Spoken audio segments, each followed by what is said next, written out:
नमस्कार दोस्तों, मैं हूं दिनेश केवरा। स्वागत है आपका न्यूज़ टाइम एसटीएस न्यूज़ के इस अंक में।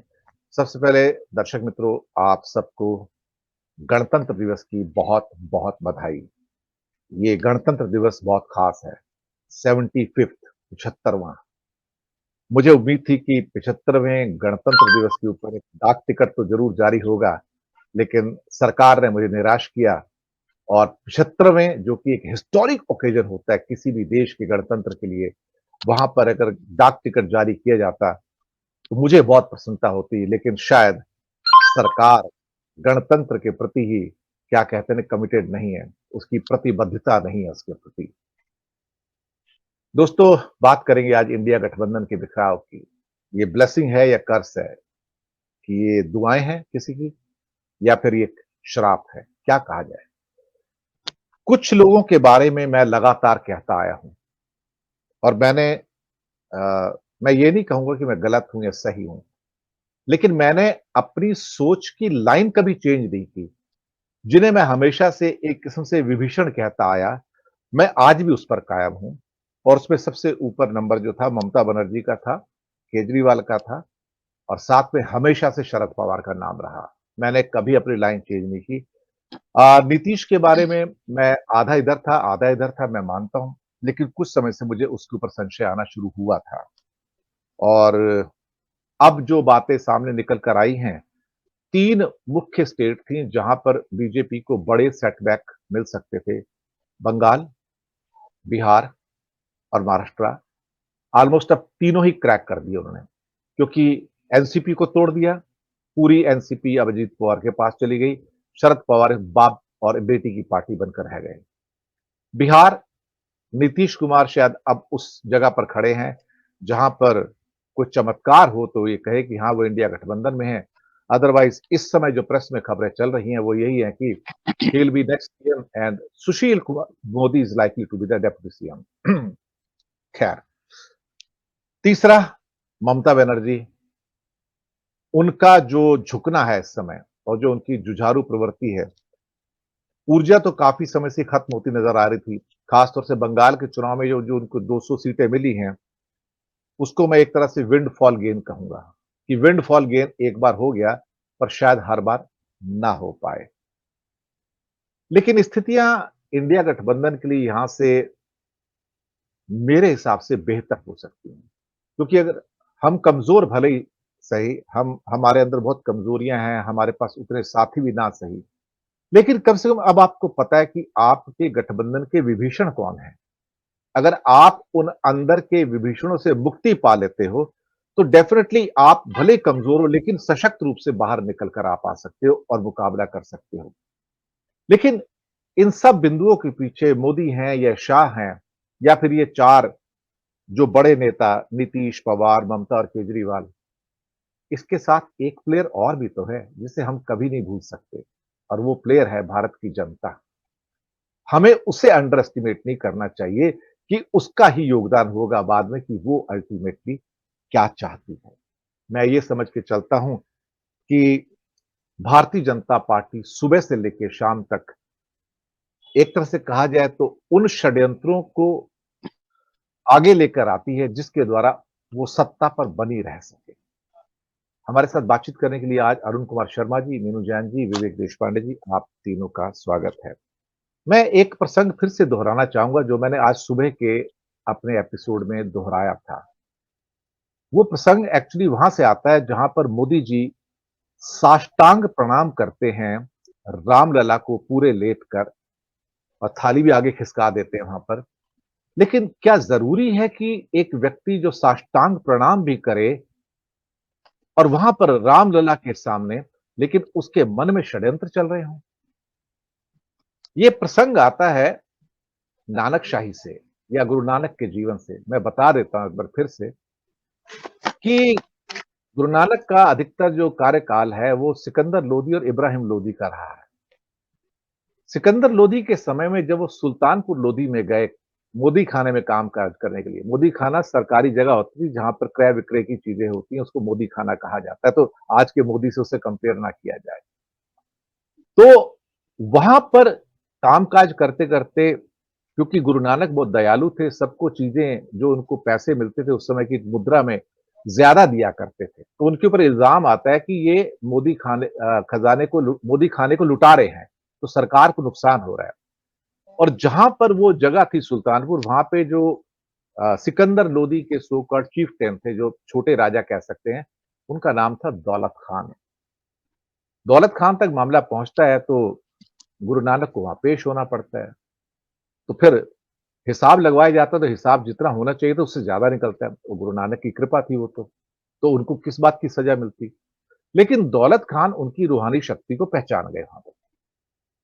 दौलत खान उनको और उनके जो साथी जो मर्दाना जो मुस्लिम होते हैं, जो हमेशा नानक के साथ रहे, तो वो उनको कहते हैं चलो मेरी नमाज़ का वक़्त हो गया, आइए नमाज़ पढ़ते हैं। तो वो और उसका काज़ी दोनों जो कि लीगल ऑफ़िसर होता है बड़ा, लीगल मिनिस्टर भी कह सकते हैं और बाकी 5-6 दरबारी उनके वो खुले में एक दालान के ऊपर एक नमाज़ पढ़ रहे होते हैं। तो दालान पढ़ने अपना नमाज़ होने के बाद दौलत खान नानक से कहते हैं, नानक ने नमाज़ नहीं पढ़ी, ऐसे बस बैठे रहे अपनी जगह पर। तो दौलत खान नानक से कहते हैं, हम सब ने नमाज़ पढ़ी, तुमने नमाज़ तो नहीं पढ़ी? तो नानक कहते हैं, नमाज़ तो आप भी नहीं पढ़ रहे थे साहब। कहता मतलब? कहते हाँ। क्या दिखने को तो आप नमाज़ पढ़ रहे थे, लेकिन आप तो काबुल में घोड़े खरीद रहे थे। वो चौंकता है कि इसने मेरे मन की बात कैसे कैच कर ली और काज़ी जो उसका लीगल ऑफ़िसर होता है, कहता है, "ये क्या बोल रहे हो तुम? तुमने नमाज़ नहीं पढ़ी, तुमने हमारा इंसल्ट किया है।" कहता है, "तुम भी कहाँ नमाज़ पढ़ रहे थे? तुम भी तो तुम्हारे घर में गाय और जो बछड़ा हुआ है, तुम तो उसकी हेल्थ की फ़िक्र के चक्कर में मरे जा रहे थे। तुमने नमाज़ कहाँ पढ़ी?"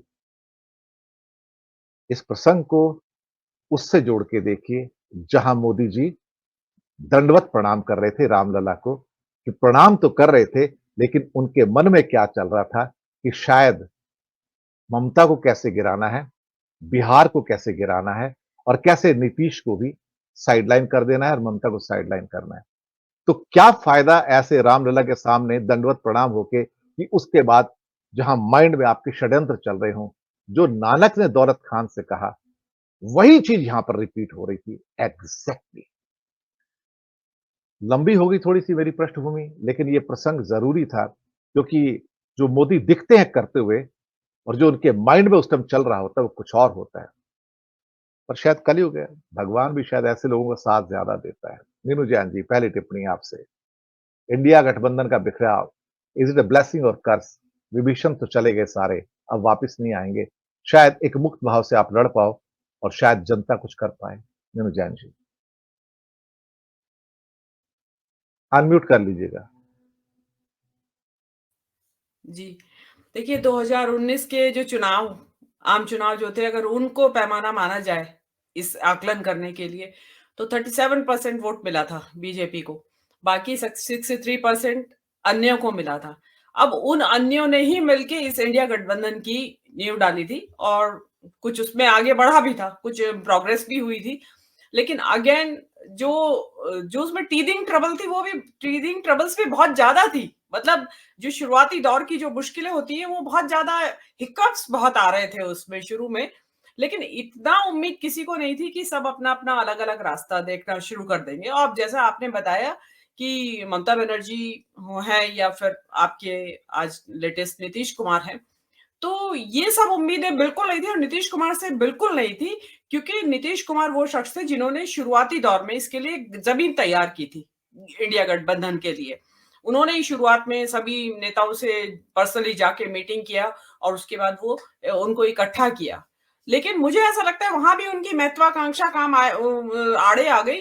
मुझे ऐसा लगा बाद में कि नीतीश कुमार जो है कि वो ये इंडिया गठबंधन में इंटरेस्टेड कम थे। मतलब इस देश के इस लोकतंत्र को बचाने में इंटरेस्टेड कम थे। वो इसका कन्वीनर बनने में और कन्वीनर के आड़ में वो प्रधानमंत्री बनना चाहते थे। मुझे ऐसा लगा, जो कि मेरे हिसाब से अनरियलिस्टिक उनकी एम्बिशन थी। मतलब उसको रियलाइज़ ऐसी एम्बिशन कभी रियलाइज़ हो नहीं सकती थी, क्योंकि अगर नीतीश कुमार आप देखें उनका जो स्ट्रेंथ है वहाँ पे, उसके हिसाब से कितने सांसद लाते? क्या आपके 5-10 सांसदों के बेस पे आपको प्रधानमंत्री थोड़ी बनाया जाता? तो उनकी एक एम्बिशन जो है, वो उनके आड़े आई और अल्टीमेटली आप देख लीजिए उसमें क्या हुआ। लेकिन वहां फिर गलती कर रहे हैं, उनके जैसा अनुभव ही नहीं था। अब वो एनडीए में जा भी रहे हैं तो उनको क्या मिलेगा? प्रधानमंत्री पद। मोदी जी दे देंगे उनको प्रधानमंत्री पद। जो उन्होंने एड़ी चोटी का जोर लगा रखा है, कहीं राम मंदिर और कहीं और ये दुनिया भर का मंदिरों के दर्शन हो रहे हैं, और सड़क के ऊपर जो जिस तरीके की चल रही है राम के नाम पे झगड़े लड़ाई झगड़े चल रहे हैं, ऐसी स्थिति में मोदी इतना सब दाव पे लगाने के बाद मोदी जी किसी हाल में नीतीश को नहीं देंगे ना। और नीतीश क्या मिलेगा अल्टीमेटली? मंत्री पद एक। वो मंत्री पद तो आपको इंडिया गठबंधन में भी मिल जाता, गृह मंत्री बन जाते आप रक्षा मंत्री बन जाते, विदेश मंत्री चाहते विदेश मंत्री, जो कैबिनेट की जो 4 पोस्ट होती है उनमें से आपको कोई सी भी पोस्ट मिल सकती थी, वो तो यहाँ भी मिल जाती है आपको। और आप जो अब या फिर आपको वो तो राष्ट्रपति बनने का अब मौका नहीं है ना, आपको उपराष्ट्रपति बनने का मौका है। अब ये भी इलेक्शन होके चुके हैं। ये बस मैक्स टू मैक्स आपको एक राज्यपाल का पद मिल जाएगा। तो वो राज्यपाल का पद तो आपको इंडिया गठबंधन में भी मिल जाता, आपकी चॉइसेस जो भी स्टेट चाहते आप उसका मिल जाता। लेकिन उन्होंने उसके ऊपर प्रेफरेंस किस वजह से दी? मुझे तो ये भी कारण नहीं नजर आता कि उनको कोई ईडी का खतरा था। भाई अधिकतर नेताओं को जो बदल लेते हैं उनको ईडी का खतरा होता है, इनको ईडी का भी खतरा नहीं था। कोई ऐसा परिवार के किसी सदस्य के किसी घपले का या किसी परिवारवाद का भी इनको खतरा नहीं था। तो पता नहीं किस वजह से गए हैं।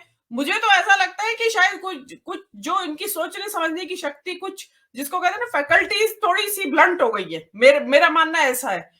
ये मेरी बात मुझे लगता है लेटर ऑन, कुछ लेटर स्टेज पे 4-6 महीने बाद आपको सामने आएंगी ये चीजें, क्योंकि इस तरीके की ब्लंडर जो कर रहे हैं आप उसको वे करिए कि वहां एनडीए में क्या मिल रहा है, उससे ज्यादा इनको यहाँ मिलता। और यहाँ पे आप ये देखिए ना कि इस देश का लोकतंत्र और संविधान खतरे में है। आप बहुत पुराने समाजवादी सामाजिक न्याय के नेता रहे हैं, तो आपकी तो और ज्यादा जिम्मेदारी है कि आप इस देश के लोकतंत्र को बचाने के लिए आगे आए, कुछ सेक्रीफाइस भी करना पड़े तो करें। लेकिन वो उल्टे सरकार बचाने के में लग गए हैं, मतलब मुख्यमंत्री बने रहना चाहते हैं वो। आपने इतना, आप 74 साल की उम्र आपकी है और आप मेरे ख्याल 40-45 साल से राजनीति में हैं, तो अल्टीमेटली एक हसरत आपकी मुख्यमंत्री की थी, वो भी पूरी हो चुकी है। 18-19 साल से आप मुख्यमंत्री हैं। तो ये मुझे समझ में नहीं आया कि ये हुआ क्या है, उनके दिमाग में चला क्या है। देखिए, और इंडिया गठबंधन तो छोड़िए, अगर ये निकल जाते हैं, नीतीश कुमार सरकार वहां एनडीए में शामिल हो जाते हैं, तो वेरी नेक्स्ट डे इनकी पार्टी भी टूटेगी। तो ये जेडीयू जो है ना, जो अब आज का अस्तित्व में, ये भी नहीं बचेगा। तो 2 भूकंप आएंगे बिहार की राजनीति में एक साथ। तो अब उसमें से इंडिया गठबंधन जो है, देखिए दिनेश जी, इंडिया गठबंधन को देखिए परसेप्शन के तौर पे एक जो नैरेटिव जो बन जाता है कि देखिए टूट गया गठबंधन, सब चले गए। हालांकि जो क्रूशियल स्टेट्स हैं, जैसा आपने बताया, उनमें सेंधमारी हो गई है, कुछ ना कुछ डेंट जरूर लगेगा। लेकिन नीतीश कुमार की वजह से तो बहुत ज्यादा डेंट नहीं लगने वाला है वहां पे। बाकी जी। स्टेट्स में, जैसे महाराष्ट्र हो गया आपका, बंगाल हो गया, उसमें दिक्कत जरूर आएगी। और अदर स्टेट्स में देखिए, साउथ के स्टेट्स में तो इंडिया गठबंधन का ना पहले ऐसा कुछ ये था, वहां पे इतनी लड़ाई झगड़ा सीटों को लेके या वर्चस्व को लेके नहीं था। लेकिन नॉर्थ में तो ऑलरेडी बीजेपी का परचम लहरा रहा है। तो वहां तो आप यूपी बचता है। अब यूपी में क्या निकल के आता है, मायावती जब तक साथ नहीं आएगी तो यूपी में भी बहुत कुछ चमत्कार नहीं होने वाला है। तो मुझे तो ऐसा लगता है कि जो स्थिति इंडिया गठबंधन बनने से पहले थी, वो ही स्थिति अब भी रहेगी। और लेकिन इसमें मुझे लगता है कि कांग्रेस के पक्ष में थोड़ा जन समर्थन थोड़ा बढ़ना चाहिए, थोड़ा, ज्यादा नहीं, थोड़ा, सभी स्टेट्स में ऑल ओवर। अब वो बाकी तो मई में मालूम पड़ेगा, इलेक्शन के बाद, काउंटिंग होने, सरकार बनने के बाद। जी।